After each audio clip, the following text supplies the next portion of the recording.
Cuando le pregunté al Papa, Santidad, ¿por qué me llamó usted a mí para esto? Me dijo, fue una inspiración de Dios. El cardenal Jaime Ortega tiene la exquisita cualidad, ese refinado don de poder autosuperarse en cuanto se refiere a cinismo e indolencia. La actual o más reciente presentación de él en España no permite espacio para el silencio. Su papel de abogado del diablo, defendiendo al régimen castrista, resulta realmente escandaloso.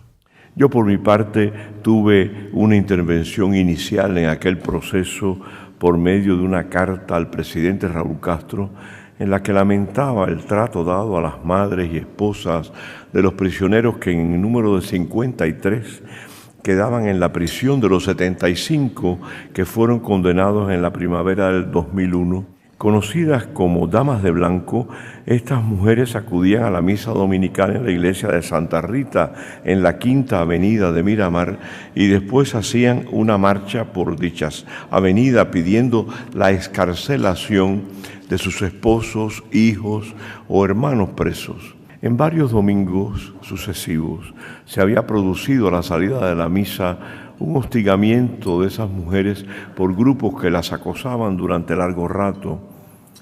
Y esto lo hice saber por escrito al presidente Raúl Castro.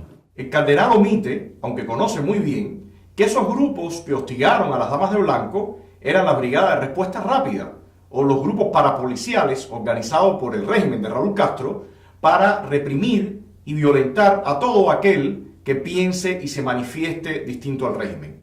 El presidente respondió de inmediato a mi carta pidiéndome que me reuniera con ese grupo de mujeres y les garantizara que no habría ninguna situación como la descrita en mi carta en los domingos siguientes, que en mi reunión con ellas recibiera sus propuestas. Entre esas propuestas que me presentaron en la reunión que sostuve con ellas en el Arzobispado de La Habana, estaba la de la excarcelación de los prisioneros para ser enviados fuera de Cuba. En un encuentro con el presidente Raúl Castro que él solicitó para tratar este y otros temas, me manifestó su disposición de poner en libertad no solo a aquellos 53 familiares de las damas de blanco, sino a un buen número más de prisioneros que cumplían algunos de ellos largas condenas. Creo, y esto lo hemos conversado entre nosotros, y lo he dicho al presidente Raúl Castro, que la liberación de los prisioneros fue un signo positivo del gobierno de Raúl Castro para Europa, pero también para el mejoramiento de las relaciones con los Estados Unidos. Así lo pude verificar cuando se daban las conversaciones entre los gobiernos de Cuba y Estados Unidos en el año 2014, al recibir en el 50º aniversario de mi ordenación sacerdotal una felicitación manuscrita del presidente Barack Obama. Este me congratulaba por la ocasión y también por mi participación en la puesta en libertad de los presos. Es de notar que esta gestión fuera resaltada en el informe del presidente Raúl Castro al 6º Congreso del Partido Comunista de Cuba. La presentación de Ortega está plagada de contradicciones. Se autollena de gloria por el supuesto papel que tuvo en la liberación de los presos políticos, cuando todos sabemos que en primer lugar fue un burdo y cruel destierro. Y en segundo lugar, no fue él, jamás fue él el actor principal de esta situación, y muchísimo menos el régimen castrista. Dado el escenario que explicábamos anteriormente, la presión que existía sobre el régimen, el interés del régimen de empezar un proceso de negociación con Estados Unidos, con los europeos, trató de usar a Jaime Ortega, o usó a Jaime Ortega y a la Iglesia como trampolín para mostrar sus supuestas buenas intenciones. Ortega se vanagloria de que este minúsculo paso diera pie a destrabar las relaciones entre la Unión Europea y la administración del pasado presidente Barack Obama. Por supuesto, omite también que las cárceles seguían llenas de presos políticos. Convenientemente ignora toda la situación que se ha venido viviendo desde aquel momento hasta el presente y da ese minúsculo paso como la apertura de un gran cambio en la isla, cuando todos sabemos que la situación hoy en día resulta más crítica. Teníamos previsto un encuentro, el cardenal, el canciller Bruno Rodríguez y yo mismo con el presidente de la República de Cuba, el presidente Raúl Castro. Íbamos con una misión de librar gradualmente a un grupo de presos y la decisión del presidente fue de liberarlos todos inmediatamente. Y ese 7 de julio de 2010, el presidente Raúl Castro se mostraba feliz. Era un día bonito en La Habana, un día soleado, un día radiante. Continué ese día con almorzar conjuntamente con el presidente Raúl Castro y posteriormente mirar el partido de las semifinales entre España y Alemania del Mundial de Fútbol.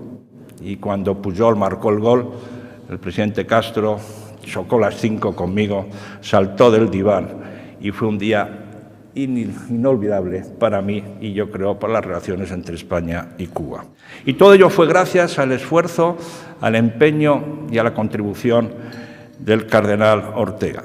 Es sorprendente que, tratándose de un tema tan delicado, que tiene que ver con la vida de decenas de seres humanos, que tiene que ver y está relacionado con toda la represión que está sufriendo ese grupo de las Damas de Blanco, precisamente por órdenes del dictador Raúl Castro, la muerte reciente de Orlando Zapata Tamayo y la huelga de otro compatriota, Guillermo Fariñas. Estos individuos se tomaron el tiempo de relajar, de mirar un juego de fútbol, de celebrar un gol, de tomarse ese Chivas Regal en esa tarde bella de verano. Me parece que estamos viviendo frente a actores demasiado cínicos, demasiado brutales.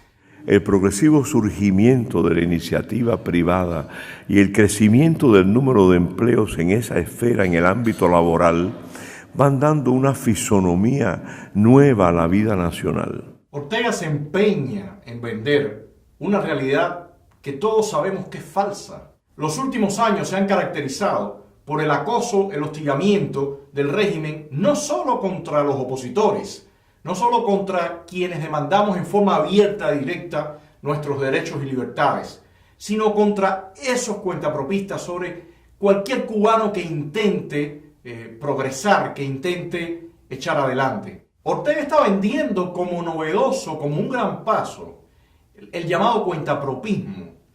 Realmente un engendro del castrismo, donde ni siquiera se puede hablar de pequeños o microempresarios. Él sabe perfectamente bien, porque está muy bien informado, de que no existen ni derechos de propiedad, no existen ni licencias de importación-exportación, no existen mercado mayorista, existen unos impuestos extremadamente abusivos y aparte, sobre todo eso, existe una corrupción aplastante. ¿Se arrepiente, mirando atrás, la Iglesia y usted mismo del tibio papel de la Iglesia Católica cubana en la defensa de los derechos humanos y libertades en la mayor parte de la dictadura castrista, exceptuando estos últimos 10 años? Según la Iglesia Católica cubana, ¿cuántos presos políticos quedan al día de hoy en Cuba? No daré respuesta a esta pregunta porque no entra realmente en este ámbito en el que estamos ahora nosotros conversando acerca. Creo que no voy a responder a esa pregunta. ¿A cuál de las dos? Eran dos. A ninguna de las dos.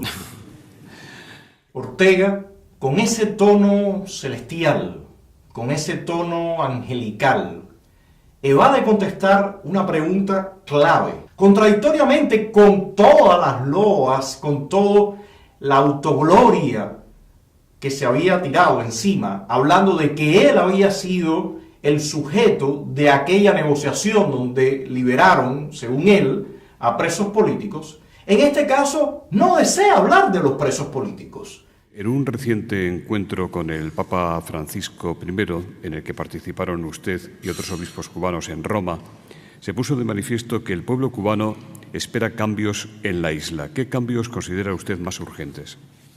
Constatamos que, y él lo ha constatado también porque ha visitado Cuba, que ha habido una serie de cambios en ese orden, sobre todo de la economía, de una economía que se abre a distintos aspectos en el ámbito de la propiedad, la consideración de la propiedad privada. Ortega omite el principal problema que tiene el pueblo cubano. Y el principal problema que tiene el pueblo cubano es la falta de libertad, es la opresión del régimen. Ortega omite todo eso para irse a propagandizar, como decía anteriormente, esos minúsculos pasos donde no hay posibilidades de convertirse ni en un microempresario ni un pequeño empresario. Quienes tienen y sí han crecido y sí ya acumulan grandes fortunas son los Castros y toda su élite y su séquito. ¿En qué aspectos debería de ir más deprisa el cambio? Yo creo que en todo lo que exactamente debe propiciar los procesos de inversión extranjera, de creación de nuevos empleos para la gente a través de realidades económicas nuevas que puedan invertir en el país. Hay algunos que estarían interesados en inversiones en Cuba, algunos cubanos, tan pronto hubiera un levantamiento de las leyes que en Estados Unidos no permiten inversiones así en Cuba. Muchas veces la ley está muy bien hecha, muy bien redactada, aunque los términos pudieran ser algo confusos a veces, la ley de inversiones, pero lo que puede faltar es el conocimiento para la aplicación y el manejo de los preceptos o de los enunciados de esa ley por los que la tienen en mano. Lo hemos convertido en un portavoz, quizás del Ministerio de Relaciones Exteriores, propagandizando la supuesta o la nombrada Ley de Inversión Extranjera. Una ley que su propio nombre ya marca la violación de los derechos y libertades económicas del pueblo cubano. Ya discrimina al nacional del extranjero. Una ley que no reconoce los derechos laborales. Una ley que no reconoce los derechos de propiedad. Una ley que está marcada por la no separación de poderes. Una ley que marca que el régimen cubano es juez y parte. Ningún funcionario de ninguna empresa extranjera viene a hacer negocios con otra empresa cubana. Cualquier empresa, cualquier hombre de negocios que entra en Cuba viene a negociar con el régimen de los Castro. Cualquier diferendo va a ser ventilado en esos mismos tribunales donde el régimen condena a los opositores, en esos mismos tribunales donde muchísimos inversionistas extranjeros han terminado chantajeados por el régimen. Los nuevos aires que corren en Cuba a partir de la actualización del modelo económico cubano hacen posible que el papel del Centro Cultural Padre Félix Varela crezca y se diversifique cada vez más, al punto de pensar en la existencia de una fundación. Desde mi perspectiva, el objetivo de esta Fundación Ortega va a ser, como bien dijo él, acompañar a la construcción del neocastrismo. Lavarle la cara al régimen, decir que en Cuba hay ciertas libertades, como está haciendo en esta conferencia, pero al final poniendo una camisa de fuerza para que todo el mundo sepa cuáles son los límites de las supuestas libertades, hasta dónde se puede mover y hasta dónde no. ¿Vislumbra usted, Eminencia, en un futuro a corto o medio plazo un proceso de transición democrática como el que se dio en España, con una constitución y unas elecciones por sufragio universal? Yo no... miren, todo este aspecto político de... Pues justo es lo que más interesa a la gente, por lo que se ve. La gente le interesa, pero no es mi ámbito. ¿Los católicos cubanos pueden vivir su fe sin restricciones? Hoy las restricciones en Cuba fueron de tipo muy presiones sociales, ¿no? Por ejemplo, preceptos en el reglamento del Partido Comunista de que había que ser ateo y que por lo tanto que no se podían bautizar los hijos. Todo eso, primero fue legalmente todo eso eliminado. Estoy completamente seguro que Ortega debe tener impreso en su memoria aquellos gritos de libertad, libertad, libertad que se dieron en la Plaza Cívica en el año 98 cuando Juan Pablo II visitó nuestra isla. Fidel Castro estaba congelado en ese asiento al lado del escritor García Márquez cuando oía esos gritos que retumbaron durante mucho rato en aquella Plaza Cívica pidiendo y exigiendo lo que todo ser humano desea, ser libre. Todavía hay en el Comité Central del Partido Comunista Cubano una oficina que atiende los asuntos religiosos. Ese atender es exactamente lo mismo que hace la seguridad del Estado, o como ellos mismos se manifiestan con los opositores. Dicen los agentes de seguridad del Estado que golpean, que violan los derechos de los cubanos, que encarcelan, que ellos atienden a la población, atienden a los opositores. Desde la avenida del Papa Juan Pablo II también hay expresiones públicas. Y en cuanto a restricciones, no existen las restricciones que existieron en el pasado. Todo esto ha sido ya superado y no creo que haya restricciones mayores. Los distintos grupos religiosos no pueden acceder a los medios de comunicación, ni pensar que puedan tener un canal de radio, una emisora de radio, o un canal de televisión, o un periódico. Tampoco pueden tener escuelas, mucho menos universidades. Para realizar cualquier procesión necesitan pedir permisos que van a ser meticulosamente estudiados por esta Comisión de Asuntos Religiosos o Grupo de Asuntos Religiosos del Comité Central del Partido Comunista de Cuba.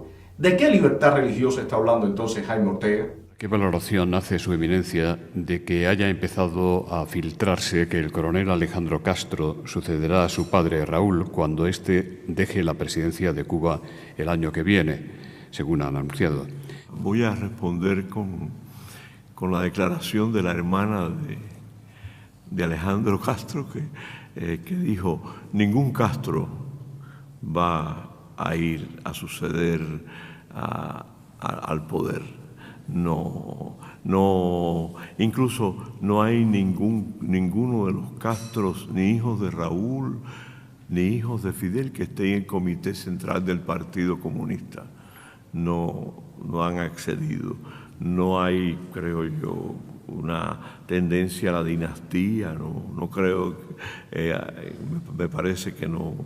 El cinismo de Ortega rebasa cualquier expectativa. Su frialdad, su evasión, nos muestra a un individuo que ha hecho y pretende seguir haciendo un tremendo daño, no solamente a toda la nación cubana, sino también a la Iglesia Católica. Una iglesia que en los últimos tiempos se ha visto demasiado callada ante la pauta de un individuo que ha decidido pactar con los opresores del pueblo cubano.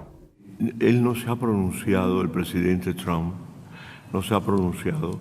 El gobierno de Cuba tampoco ha tenido ningún pronunciamiento que haya sido notable con respecto a su presidencia.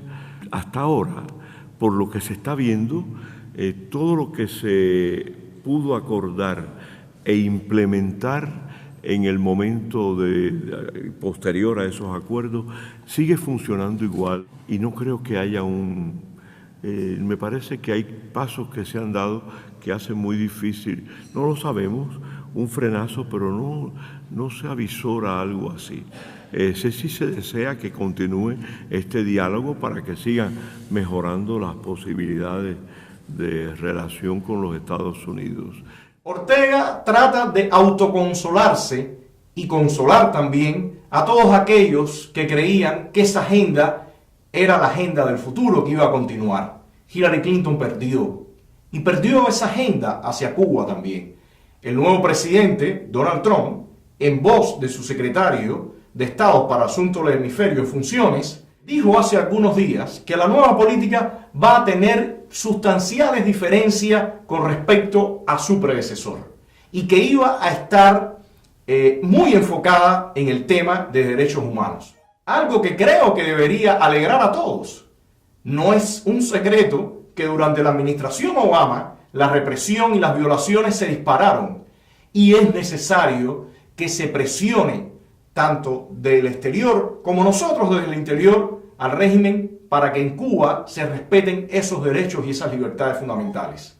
Un cardenal, una persona que defiende la fe cristiana, debería poner esos principios y esos conceptos como los elementos fundamentales en cualquier tipo de política relacionada con Cuba como nación. Sin embargo, Ortega se muestra optimista en el sentido de que esa vieja política que echaba a un lado el tema de derechos humanos se mantenga en funciones. Y esa política no solamente afectó a los Estados Unidos, esa política no solamente se trazó desde los Estados Unidos, sino que muy lamentablemente, la Unión Europea, contrario a sus principios constituyentes, ha decidido también tener un acercamiento al régimen, echando a un lado el tema de los derechos y libertades fundamentales de los cubanos. Para cerrar, me gustaría mencionar varios puntos. Primero, estoy completamente convencido que la Iglesia Católica está llamada a jugar un papel fundamental en el escenario que se nos avecina. Pero definitivamente no es esta persona, Jaime Ortega, quien pueda jugar un rol de este tipo. Me parece que la Iglesia Católica cubana debe regresar a sus principios, debe regresar a esa lógica de Monseñor Pérez Cerante, debe regresar a esa lógica, a esa proyección de Agustín Román. Me parece muy lamentable que la voz que se escuche de la Iglesia Católica cubana sea la voz del cardenal Jaime Ortega. Si la Iglesia Católica pretende jugar el rol que todos queremos que juegue, debe regresar a esos principios, debe regresar a esa proyección para que sea parte del proceso que nos lleve a la libertad.